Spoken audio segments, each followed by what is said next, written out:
আমি ছিলাম সচিনদার assistant, সবেতে assistant. আমি হয়তো রিহার্সাল করাচ্ছি, সচিনদারের গান রিহার্সাল করাচ্ছি, হঠাৎ সচিনদা এসে বলেন, মানা কি করছস?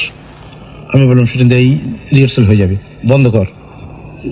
আমরা এখনই বন্ধ করে দেবো রিহার্সাল, তুই বন্ধ কর না, গানটা তো আমার, তুই বন্ধ কর। কি ব্যাপার? একটা গাড়ি দিল স্টুডিও, গাড়িতে চেপে বসলাম, গোরেগাঁও স্টেশনে গিয়ে নামলাম এবং ট্রেনে বসলাম।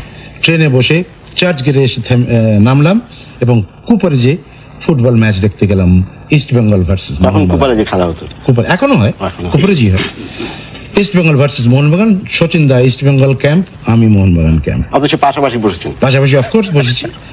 হ্যাঁ, তার মধ্যে সচিনদা বলছে, যা একটু ছোলা কিনে নিয়ে আয়। ছোলা কিনে নিয়ে আসছি, পান নিয়ে আয়, পান নিয়ে আসছি, খেলাও দেখছি এবং ভগবানকে ডাকছি যাতে মোহনবাগান জেতে। কিন্তু মানে চেঁচিয়ে যাওয়ার তো উপায় নেই, চুপ করে এবং মনে মনে বলছি। হঠাৎ দেখলাম মোহনবাগান একটা ইস্ট বেঙ্গলকে গোল দিয়ে দিল। আচ্ছা, সচিনদা বলে, তাড়াতাড়ি যা নিয়ে আয়, একটু চিনেবাদাম কিনে নিয়ে আয়।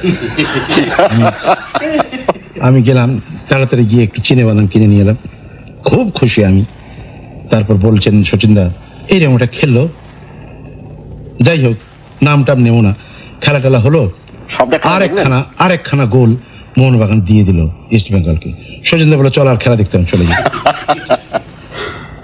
মানে কি বলবো, আমার ভিতরে এত আনন্দ হচ্ছে, কিছুতেই প্রকাশ করতে পারি না।